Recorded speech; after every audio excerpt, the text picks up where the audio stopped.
Zelensky himself has taken steps to eliminate the free press in the country. Journalists actually died in custody. I'm an honest journalist, an honest man. I'm critical of both sides, but also criticize NATO as well and the Zelensky government.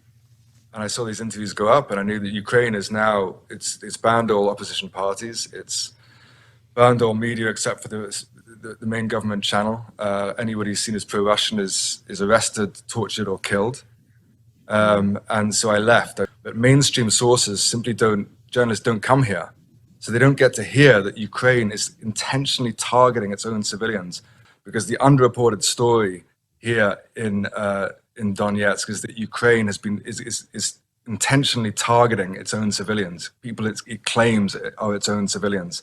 And this has been going on intermittently since 2014.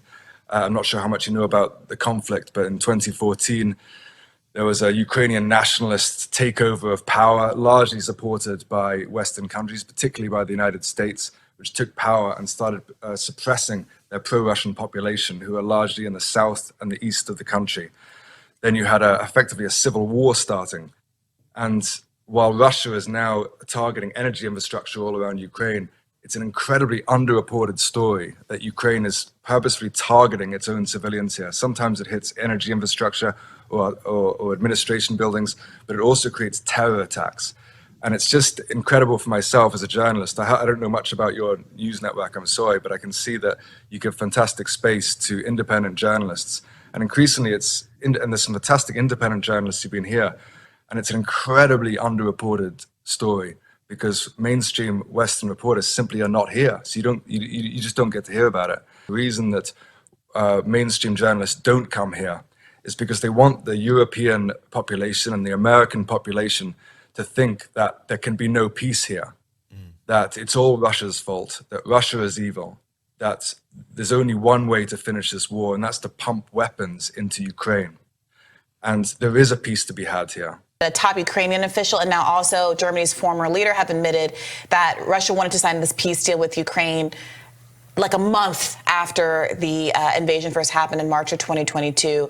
But it was these NATO countries, the United States and the UK specifically, that sabotaged that deal. There's a huge almost everyone here in Donetsk is pro-Russian. This is a civil war. It started as a civil war. Almost everyone here is pro-Russian. And the European governments and the American government doesn't want their populations to know that there is a peace to be had and borders redrawn. And that's why they're not sending their reporters here to tell the truth of what's happening in Donetsk with Ukraine shelling their own civilians. Now I'm on the Ukrainian so-called hit list, Vedets. I don't know if you know about that. So it's an online database of Ukrainian enemies of the state in which hundreds of children are on that list. And whenever a journalist is killed on this site, they write liquidated over the photo.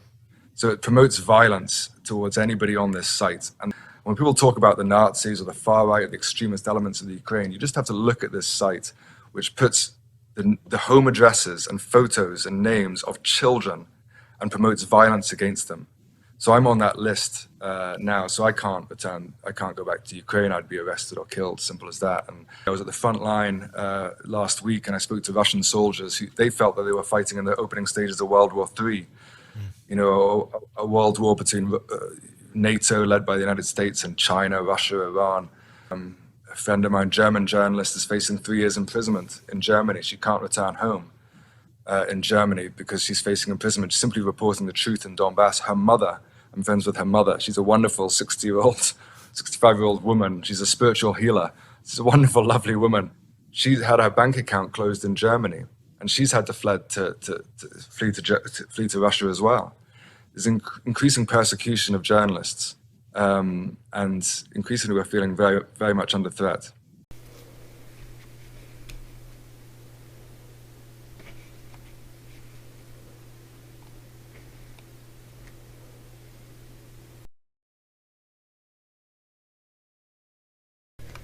The second site is called Molfar.